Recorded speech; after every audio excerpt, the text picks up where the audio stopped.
Salam sehat saudara.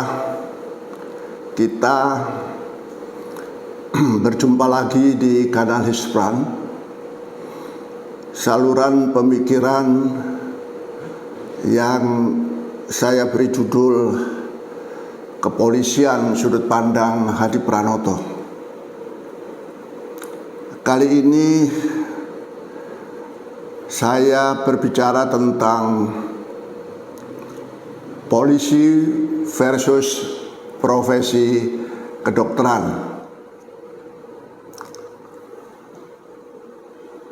Undang-Undang Nomor 29 Tahun 2004 tentang praktek kedokteran pada pasal 66 ayat 3 dinyatakan bahwa setiap orang yang mengetahui atau kepentingannya dirugikan atas tindakan dokter dalam menjalankan praktek kedokteran atau adanya dugaan tindak pidana berhak melaporkan kepada pihak yang berwenang dan atau menggugat kerugian perdata ke pengadilan. Frasa berhak melaporkan kepada pihak yang berwenang dipahami masyarakat sebagai melaporkan dokter kepada polisi, sehingga pasal undang-undang tersebut menimbulkan kegelisahan, keraguan, dan bahkan ketakutan bagi dokter dalam menjalankan praktek kedokteran jika langkah yang diambil menimbulkan peluang bagi pasien atau keluarga pasien untuk menempuh langkah hukum pidana dan atau perdata. Namun demikian, syukur saudara, Mahkamah Konstitusi telah memberikan keputusan hukum yang spesial, keputusan hukum yang khusus dalam menilai dan menentukan dampak dari penanganan atau praktek seorang dokter. Dalam hal ini, Mahkamah Konstitusi memberlakukan proses pemeriksaan yang berjenjang.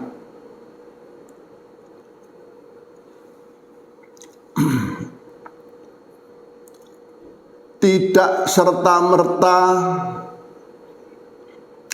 lapor dan tidak serta-merta ditangani petugas penyelidik dan atau penyidik kepolisian, melainkan harus dilakukan proses pemeriksaan berjenjang yang dimulai dari proses pemeriksaan etik di Majelis Kehormatan Etik Kedokteran atau MKEK dan pemeriksaan disiplin kedokteran di Majelis Kehormatan Disiplin Kedokteran Indonesia atau MKDKI sebagai proses pemeriksaan tingkat pertama. Di samping itu juga sebagai filter penilai apakah ada pelanggaran hukum atau tidak. Jika dari hasil pemeriksaan di MKEK dan MKDKI ditemukan indikasi pelanggaran hukum, maka kasusnya akan diteruskan atau diserahkan kepada kepolisian.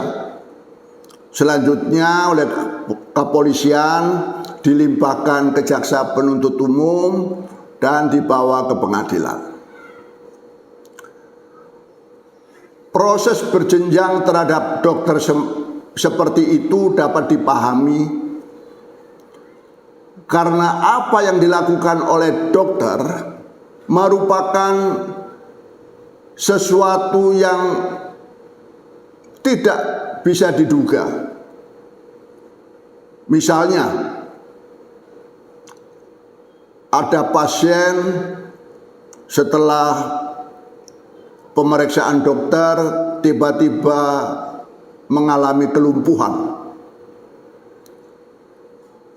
atau ada yang pingsan dalam arti koma, bahkan sampai ada yang meninggal dunia.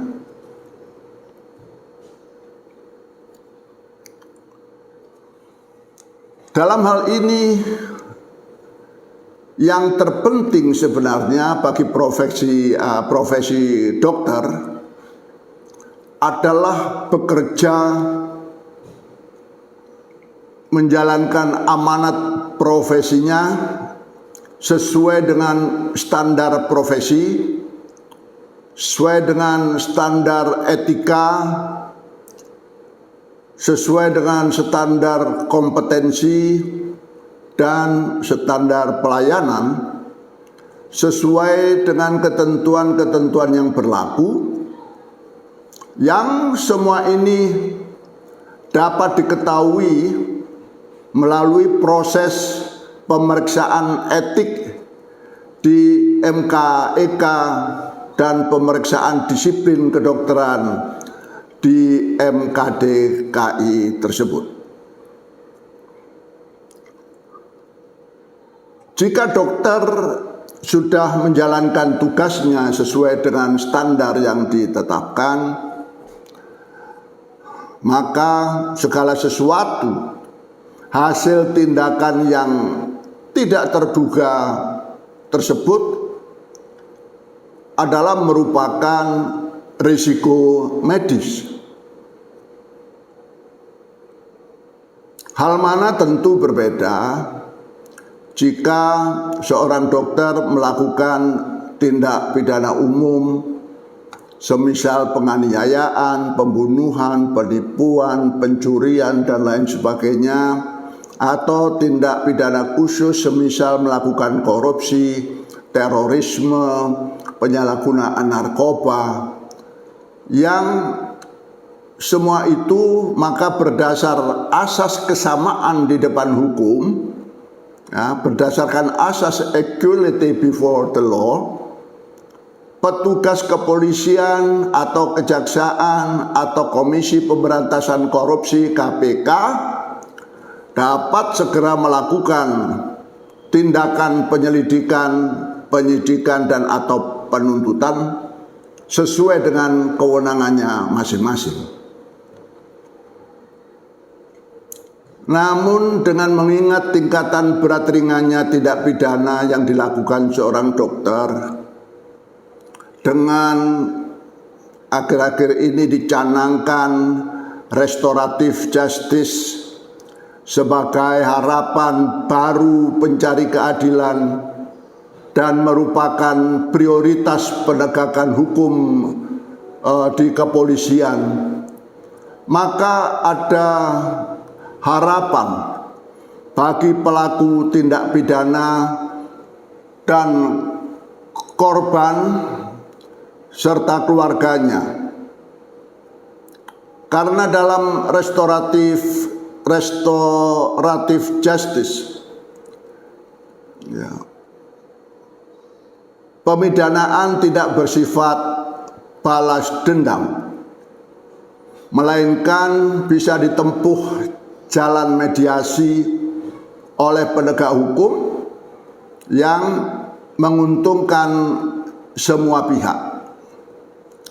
Dokter tidak diberikan hukuman penjara, sehingga perkara hukum yang melilitnya tidak menghalangi seorang dokter untuk tetap memberikan jasa pelayanan kesehatan, ya, hal mana sesuai dengan tujuan hukum, yakni tercapainya ketertiban masyarakat, kepastian hukum, dan keadilan.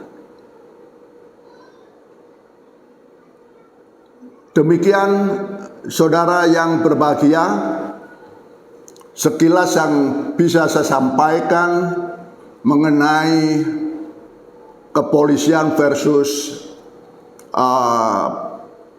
praktek kedokteran atau versus dokter. Kiranya bisa menambah wawasan, pengetahuan, dan bermanfaat bagi kita semua. Sekali lagi salam sehat. Semoga saudara dan kita semua diberkati oleh Tuhan yang Maha Kuasa, kesehatan yang prima, sehingga kita bisa menjalankan tugas kewajiban yang ada pada kita sebaik-baiknya. Terima kasih.